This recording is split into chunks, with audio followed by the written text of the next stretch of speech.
hadofudu pamoja na kujo baba umera Burundi twiyemeje kuguteza imbere Burundi twebwe abawe twiyemeje kugushareza amashurwe twebwe abarundi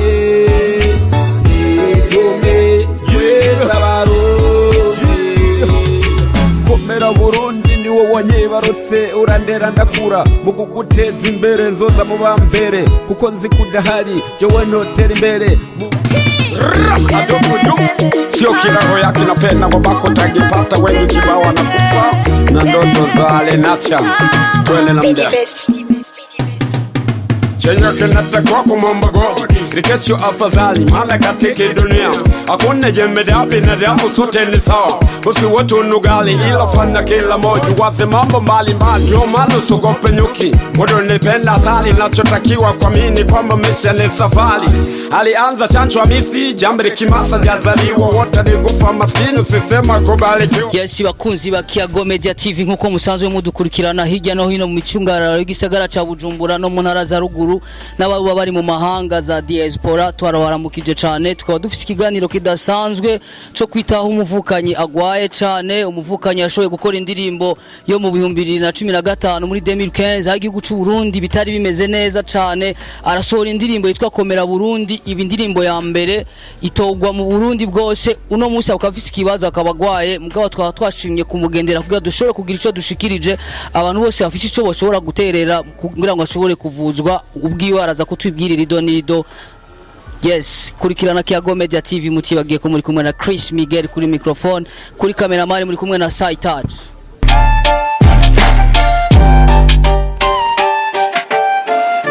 Tumubaze uwo witwa gutega Ego nitwa Bucumi Musa amazina y'abavyeyi hanyuma aca nitwa Adolphe Diouf ku zina ryo kuririmba Adolphe Diouf narikuye muri Adolphe Singirankabo. Adolphe Singirankabo ni papa yavyaye ku giti ciwe yari umwanditsi w'indirimbo za Kera mu ntara ya Ngozi. Ego mukaba muvyumvise na cyane cyane twama tubona mu gisagara ca Bujumbura no mu cungarara aho turaherutse kubura umuririmvyi cyangwa umuntu yahora kina amareresi yishwe n'amafyigo burya Adolphe uko tubona vyo bari vyo ufise ikibazo c'amafyigo. Ego abaganga baramaze kunkurikirana muri press rege cyane batanguye kunkurikirana ndi muri hari abashinwa batanguye kunkurikirana ngaha uri kuragenda mu bwiza ubwa mbere nkifatwa kuko nafashwe bukwinabo kwina nifise udufaranga duke hanyuma ndagerageza kwegera abo abakoreya barampimye bampima Amafyigo baca barantera amaserumu ashika kuri 18 hanyuma ndatora kamitende ariko kuko bari bampaye programa yo gukonza ndagenda mu mezi 2 bankurikirana no kuvuga ko uburyo bw'amafaranga bwo kuzura nditaba abakoreya bwarabaye buke kubera nayisanzwe ifise abana babiri navyaye byarana n'umukobwa nyuma arabantana narifise ingorane nyinshi no kuvuga ko naraticerewe kugenda gusubirayo hanyuma mu nyuma ndaremba ndasubira ndafatwa ndatangura ndagwara buke hanyuma ndaremba hanyuma haragera igihe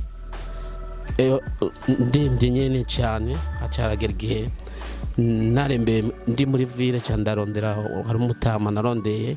umudandaza w'impuzu yitwa Cinyo niwe yampaye amahera ashika 22 cyane tusubira kwitura abakoreya barampima bamaze kumpima cyane barambwira ko ntegerezwa gutegwa serum zishika 7 izo serum mu ndwi n'imiti ishika 25 nta buryo nabukuye nari mfise na cenca mu bagenzi ndabanza ndaronka iyo miti ariko izo serum sinacenda zironka aho nyene hanyuma mu nyuma narose serum imwe ndasubira ndaronka inyindi ndasubira ndaronka n'iyindi ariko rero abakoreya hageze igihe baca bandungika muri press rege ku bitaro bikuru vya leta hanyuma muri press rege nshitseyo baciye batangura kungirira ibipimo bangirira ibipimo handamara imisi bire ko barangirira ibipimo baca bagerageza barantora Amafyigo barambwira ko n'Amafyigo yanje ageze kuri ariko araduga cyane hanyuma hanyuma umudokiteri yaciye ama agakaratasi njyana muri Kira kubona n'umudokiteri w'Amafyigo. Uwo mudokiteri tumaze kubonana twabonanye no munsi mbega naguciremwe Adolphe Diouf ko waje kuvuga ko ataburyo wari usanzwe ufise kugira ushobore kuronka ubwo buryo bushobora kuja muri Kira hospital bwoba bwavuye he? Ego nacenca mu nshuti n'abagenzi baramu dufaranga dukeya bwo kubonana n'uwo mudokiteri. Cha turabonana n'uwo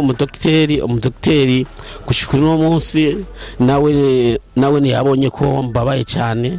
Hanyuma ubu rero yandungitse subire muri pressure reject subire ngibindi bipimo kandi hanyuma kugira cemenya nere kuri gushika no munsi rero sindasubira muri pressure reject kugira ndonke ibipimo nta buryo mfise bwo gusubirayo. Zurumva sindaronka uburyo bwo gusubira muri pressure reject kugira basubiremo kandi gusubira ivyo bipimo yantumye nsubire ndabironka. Ubu ndacarindira inshuti n'abagenzi bogira icyo bafasha hanyuma ndonke ivyo bipimo hanyuma nkarindira n'abana b'u Burundi bakunda igihugu cy'u Burundi bumvise ko nakoze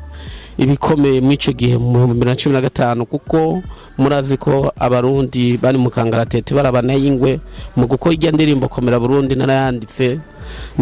kuko nakunda igihugu canje kandi ngerageza kugeresha mu kirengo cya canje amisi nuno munsi nako ndakora ntafise byishingo ngomba gukora ariko amagara yankitse. Yes bakunzi ba Kiyago Media TV muriyumviye mu majambo makenya tuyacagaguye. Uyu ni Adolphe Diouf turi kumwe yashoye gukora indirimbo ayikora mu gihe igihugu cy'u Burundi bitari bimeze neza cyane hari muri 2015 mwese murabizi yakoze indirimbo yitwa Komera Burundi ifata ikibanza ca mbere mu gihugu cy'u Burundi. Iyo ndirimbo yari indirimbo yo gukundisha abene igihugu ngo bashore gukunda igihugu cy'u Burundi dusubire gufatana mu nda. Mbega Adolphe igihe ndirimbo yashobora gusohoka yitwa Komera Burundi gafata ikibanza ca mbere mu gihugu Burundi haragashimwe ko bakarasohotse nko mu nzego zijeje igihugu zo gufasha ugwaruka gwashoboye kwitanga ngo gwerekana ishusho nziza y'igihugu cy'u Burundi. Nta kintu cyo bacarakozwe igihe ndirimbo yawe yitwa Komera Burundi yasohoka mu bihe bigoye muri 2015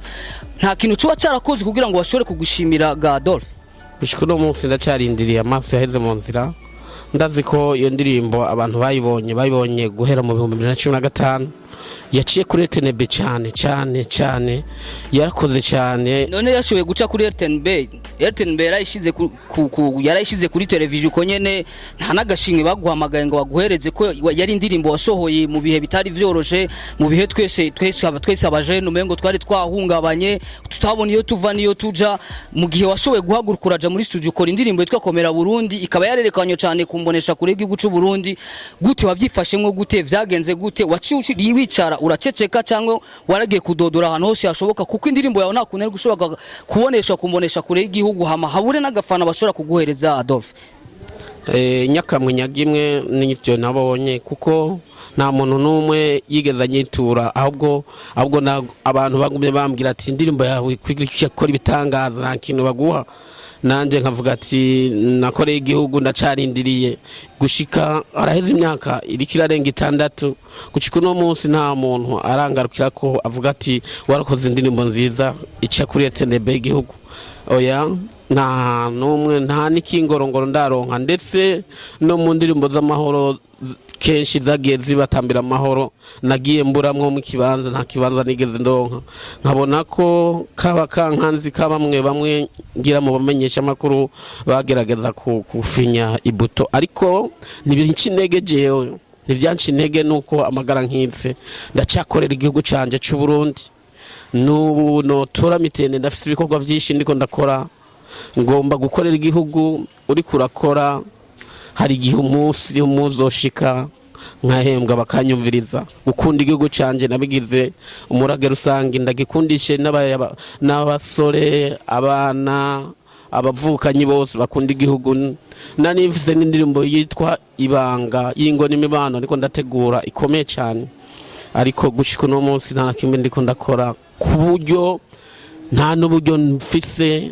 byinshi nokora. Ndafise indirimbo yitwa Kabanga mutima ku umwe nakoze mwayo mezi hariho audio ariko sindaronka ama image yayo kuko iyo ndirimbo akabanga mutima kuba umuntu iyo nipfuza kwizokurikira komera Burundi miyo myaka 6 izobiheze. Yes muravyumvise uko Diouf ariko aravyivugira yashoboye gusohora iyo ndirimbo Bega Diouf igihe muri 2015 iyo ndirimbo wayisohora igasohoka yitwa Komera Burundi ikererekanwa cyane kuri RTNB cyangwa kuri radio nkuru y'igihugu cyangwa nawe waciye winyegeza mu bandi ntiwashaka kuyerekana kugira ngo ugire ico ushikirije kugira nawe bagira ico bogufashije kuko turabizi yuko indirimbo yawe ni indirimbo yakoze ibikora inka mu gihugu yari indirimbo yasohotse mu bihe bigoye yitwa Komera Burundi yerekanwa kuri kumbonesha kure y'igihugu cyangwa waciye unyegera nawe mu bandi ntiwashaka kwigaragaza ntihagire uza kuvuga ngo urukura mushirako urukura muta kwimiragwe vyagenze gute cyangwa ni kubera waciye uja mu gacerere. Nobwira abarundi ko sindarota nota igihugu canje cyangwa noja buka kino gihugu canje ndakora kandi nkaguma ngaha jewe abantu benshi baranzi twarahuye benshi banyirengagije benshi banzi ndazi ko memba yaragihari nawe yarabizi ivyo benshi bari babizi abatamuzi memba yari inde ico gihe memba yarabi vya amikari yararongoye amikari domizise nawe nivyo nawe mucishamo nkabimubwira ariko nta kintu na kimwe cyakozwe ariko indirimbo abene gihugu baraza bakambarira ati wakoze indirimbo nziza cyane ikomeye cyane mbega agashimwe karine utugurira agafana nkababwira ati kugira gahinda se kurigwa n'amafuzi mu maso nanje ndabibona uko kandi ndavyakira uko ariko ndakunda igihugu canje ndabizi. Yes memba none umubajije muri ico gihe ko yatwara Micardo Musicien ukamubaza ati mbega ko indirimbo yanje kuko turazi ko gukora amasanamu y'indirimbo bisaba uburyo bisaba amafaranga mu buryo bugaragara bisaba n'ibindi bintu bikoresho bitandukanye memba umaze kumwegera ukambwira ati kubera iki indirimbo yanje ikiraca kuri RTNB ikiraca kumbonesha kure y'igihugu hama akabatana agafana ndiko ndabona memba yarakwirengagije cyangwa yaraguhaye umubonano ku kazi wiwe kugira ngo ushobore kugira ico ushikirije umubwire ibibazo vya kuvyerekeye indirimbo yawe iri kirarengana kumbonesha kure y'igihugu kandi twari mu bihe bitoroshe. Yarambwira ko azompamagaza biherera mu nzira siwe gusa ari n'igihe twahuye na Ngabo Leonce kuri Gardino ndabimubwira arambwira ko bashobora kuzompamagara ariko gushika no munsi sindahamagagwa ariko sindacika intege gusa no kubera amagara nk'isi cyo nsaba abarundi n'Uburundi n'inshuti z'Uburundi nuko bomfasha tugakurikirana amagara yanje turacakora vyinshi ku gihugu cacu kugira gitere imbere duteze imbere igihugu cacu mu mateka y'u Burundi cancu Hamisi yarapfuye kandi iyo ndirimbo iri kurayiraba harimo amayimaje ya cancu Hamisi na Jambre Kimasi hanyuma iri kiratangura kuvuga harimo umubumbe Afrika ifise inyenyeri ikomeye y'u Burundi yitwa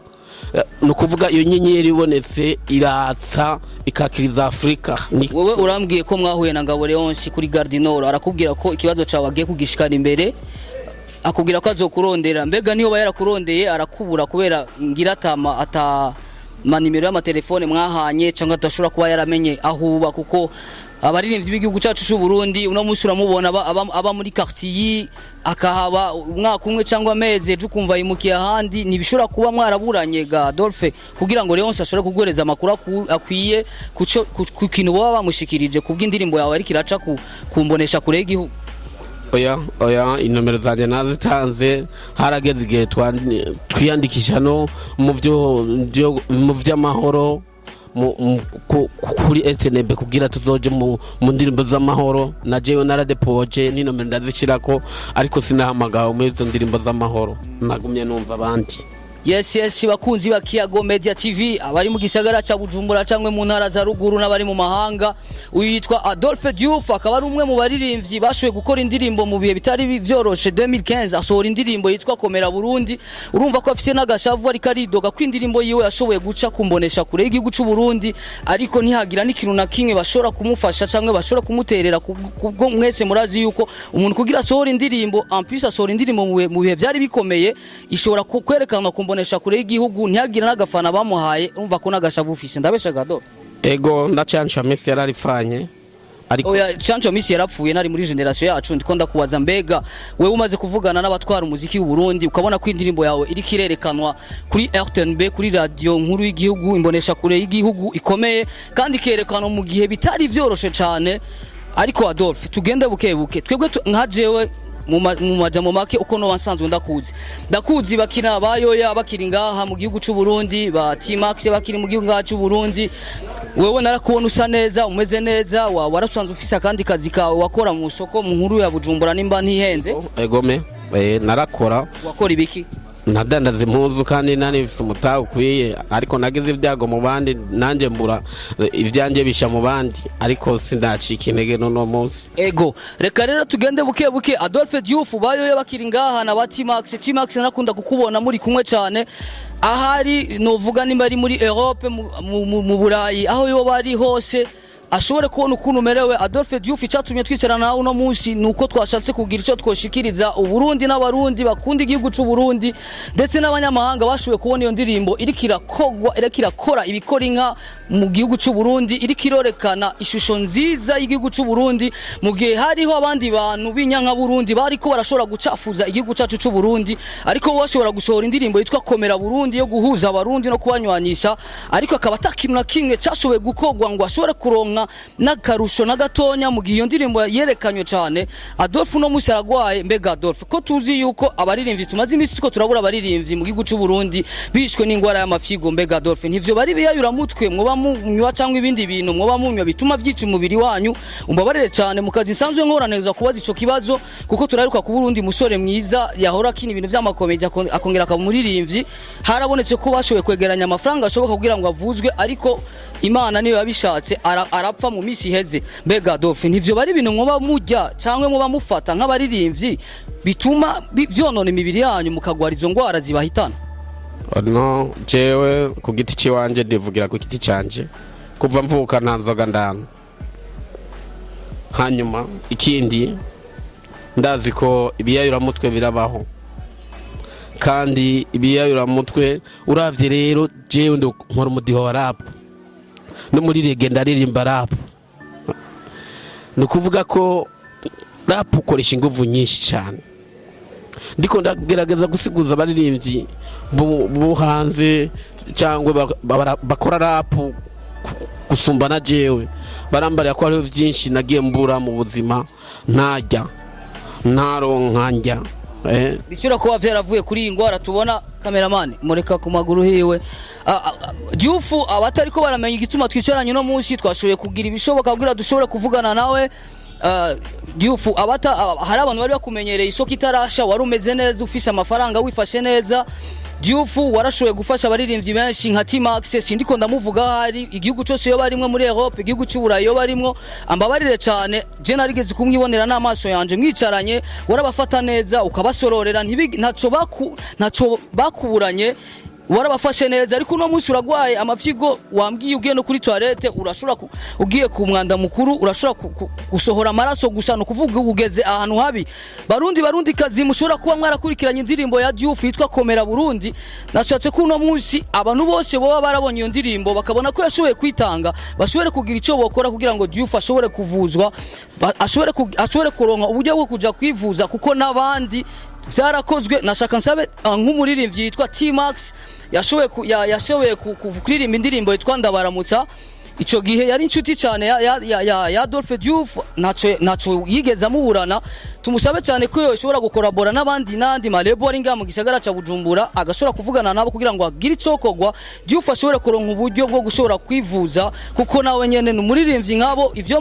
bimushikiye ikigiye nuko nabo bishobora kubashikira nundi murundi wese yoba afise umutima wo gukunda igihugu cy'u Burundi yashoboye kubona iyo ndirimbo yitwa Komera Burundi isose mu gihe bitari vyoroshe muri 2015 twese abarundi twari mu gahinda tukinyegeje tutazi ikuntu bigiye kugenda ariko arasohoka mu baririmbyi bose bari mu gisagara ca Bujumbura arashoboka kuja muri studio atanga uburyo bwiwe aritanga akora indirimbo yitwa Komera Burundi yafashe ikibanza ca mbere iraja no kumonesha kure igihugu nukuri nashaka nsabe umuntu wese ariko arakurikirana Kiyago Media TV na cyane ndadomye ko umuntu yitwa T-Max aho yo bari ashobore kuvugana n'abandi baririmbyi byo mu gihugu cy'u Burundi hagira icokogwa kugira ngo Adolphe Diouf avuzwe ndabeshe Adolphe Diouf ntimwabanye cyane na T-Max mwari inshuti mwarabanye hafi mbega uwo mubwira iki ahari mu gihugu cy'u Burayi kuko ubu ameze neza twese turamubona ku marezo sosio ahagaze neza ntiyo buri cyo terera kugira ngo ushobore kuja kwivuza T-Max yarabaye umugenzi cyane twaratemberanye cyane kandi yari umugenzi mwiza sinobesha kabisa. Twarafashanije byinshi, ibikomeye byinshi, twararyamanye mu bibi mu vyiza, twaragendanye mu bibi mu vyiza, fise tugasangira nawe afise tugasangira. T-Max ni benshi cyane batuzi mu gisagara ca Bujumbura ndetse mwe nkorera muri ville, keshi yari umugenzi twamana cyane. Ego ndafise n'indirimbo twakoranye zitashoboye gusohoka ama video. T-Max yari umugenzi kandi ashika gusa kubera ubuzima nibaza bwiwe ko bwahindutse, nibaza ko abona ko tudakwiranye, kandi gusa ubu nitukivugana byinshi. Oya naguciriye mwa Adolphe Diouf nuvuge ngo nuko ubuzima bwahindutse. Turazi twese mu gisagara ca Bujumbura tuca mu isoko itarasha, wari ufise amafaranga, wari wibeshejeho, warashura kurisha abaririmbyi babaye mwe batari bafise uburyo bwo kubaho mu gisagara ca Bujumbura. Rero reka komeza umutima wawe, urusha umutima wawe, ugira icyo ubwiye T-Max ahari, kujya washoye kuba hafi yiyo, uremeje ko ari umugenzi wiwe, kugira dushobore gukoresha umwanya neza, kuko ahantu turiko turakorera murabona ko atari ahantu, na ahantu hakorera abantu babandi bashoye kudutiza ikibanza. Nashaka rero nshobore gukurikira kino kiganiro nsaba abantu bose boba barabonye indirimbo yitwa Komera Burundi mereye ku nzego ziri mu gihugu cy'u Burundi. Indirimbo yarashoye kuvuzwa cyane kumbonesha kure y'igihugu cy'u Burundi, RTNB iravuzwa cyane nkuko mwavyumvise, ku buryo Adolphe Diouf yagiye gusaba inzego zari zihari zerekeye umuziki zimufashe ngo ashobore kuronka agafana kuri iyo ndirimbo yakoze mu bihe bitoroshe muri 2015, aho bitari vyoroshe. Mugira ico mufashije kugira Adolphe Diouf ashobore kuvuzwa, kuko ageze aho amagara yiwe atameze neza. Mwavyumvise ko agiye muri toilette haza amaraso agaca ahantu hose hashoboka, ageze ahatemba. Umuntu wese agira icyo yafashije, mereye kuri abo bantu navuze, bagira ikintu bokora, baje hamwe kugira ngo Adolphe Diouf ashobore kugira iki, ashobore gufashwa, avuzwe nkuko nabandi bantu bose byashoboye kubashikako. Imana ihezagira Uburundi n'abarundi, murakagiraho muba mubahwe. Mwari kumwe na Chris Miguel kuri microphone, kuri cameraman twari kumwe na Side Touch, yari Kiyago Media TV. Abari mu gihugu cy'u Burundi, abari mu mahanga muri za diaspora, Imana ibagirire neza mwese. Ciao, ciao.